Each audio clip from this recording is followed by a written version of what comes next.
Hi guys, welcome to this sneak peek into The Black Fox by Nick Goss. Links will be down below for you to look at.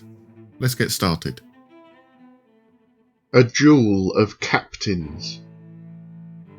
The seas were flat and smooth except for the small wake fanning out from the Spectre as she glided smoothly along. There was no distinct heading.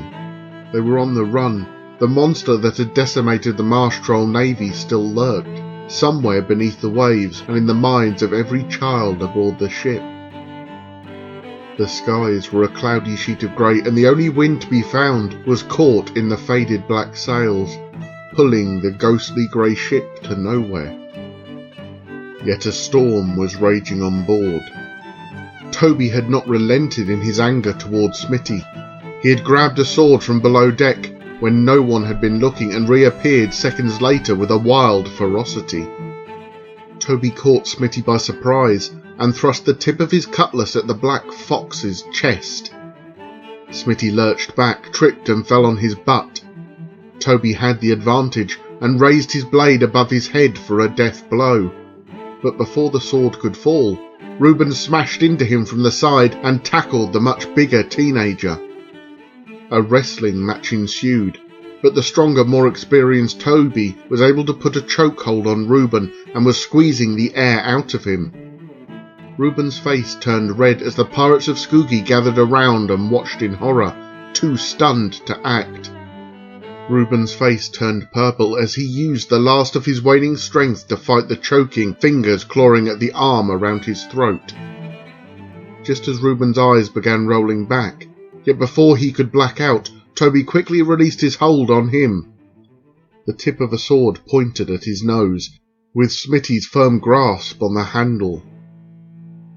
"Where's yours?" Smitty asked mockingly. "Attacking unarmed people, choking boys smaller than you, and you call yourself captain of the Travellers' League? We've no place on our ship for bullies, Toby. Now get on your feet." Toby jumped up, boring into Smitty with pure hatred in his eyes. "Give him a sword," Smitty ordered with a deep shout. "We settle this now." Chumlick appeared moments later with a cutlass and dropped it at Toby's feet. Smitty stepped back and motioned, or dared Toby to pick it up. Toby slowly bent forward and wrapped his fingers around the blade, then sprang forward with a flurry of slashes. Smitty was prepared for the rush and ducked, parried and stepped in all directions, smoothly evading each one. Toby was swinging his blade like a madman, lips pulled back and teeth gritting. With every hateful attack he grunted and screamed. It was a ferocious onslaught that would have given a fully grown man second thoughts about challenging him to a duel. But the Black Fox was as calm as the seas around him. His black boots tapped softly on the grey planks, and he moved about the deck, evading the storm of steel being hurled at him. He danced about the ship gracefully, never missing a step, and was easily controlling the fight. Toby began to cool down, and his blows came slower with less force. He was tiring. Smitty had reserved his strength and was masterfully committed to the engagement, yet he would not riposte or strike back. The crew began yelling, "Now, Captain, you got him! Are you going to fight back?" But Smitty would not slash, thrust, punch nor kick. He only dodged and blocked Toby's sword, while skipping around like a spirited dancer caught up in the glory of their art. From high above in the crow's nest, Pimple Tom called out. A small raft had been spotted ahead.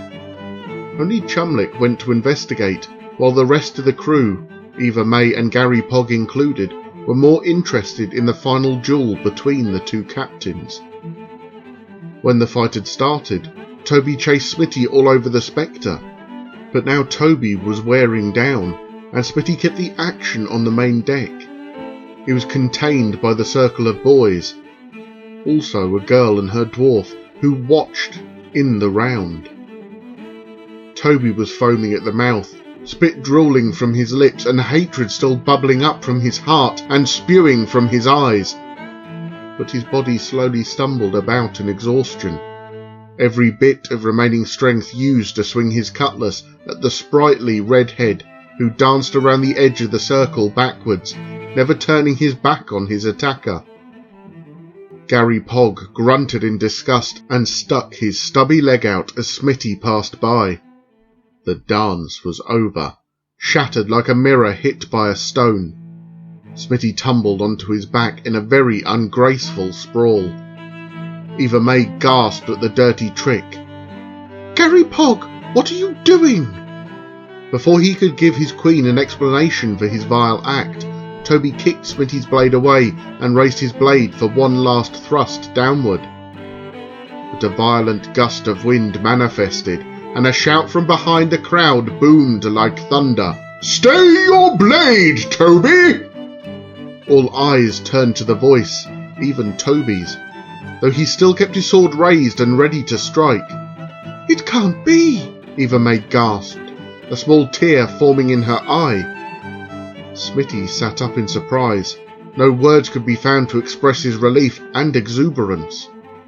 Gary Pog only grumbled. Before them stood an old balding hermit with torn, weathered clothing and a long, thick brown beard.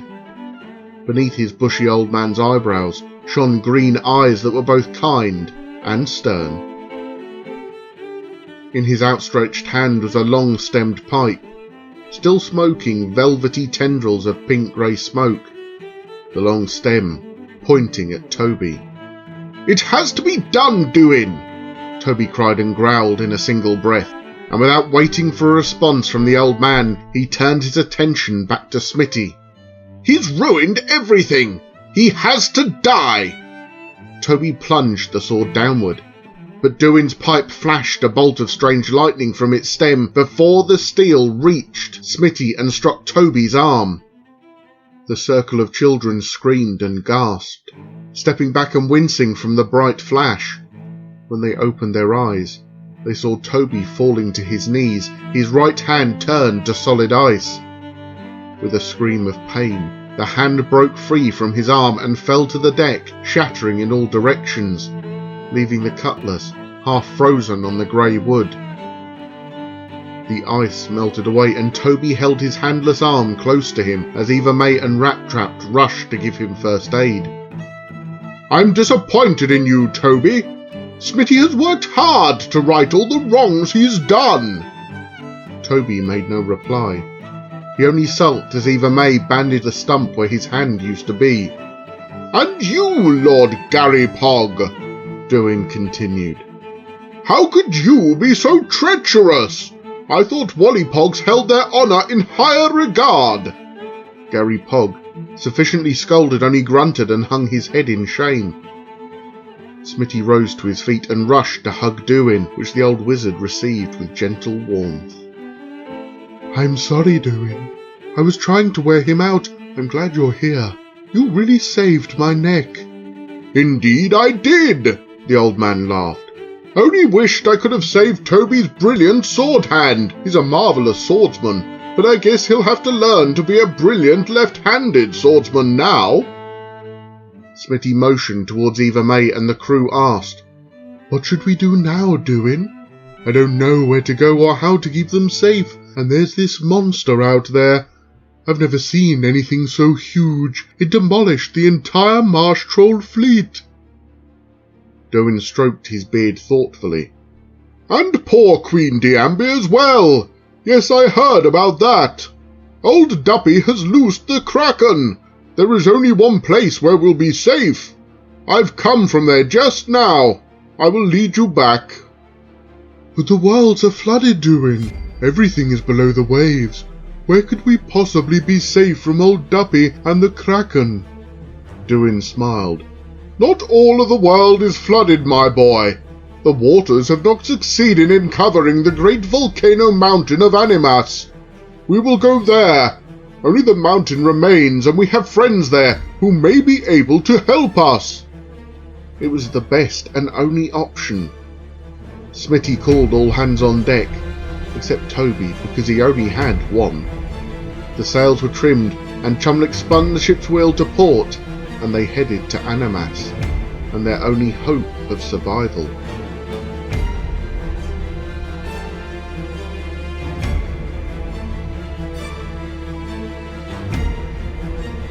Thanks for listening, guys. Like and subscribe to hear more videos like this. I'll speak to you soon.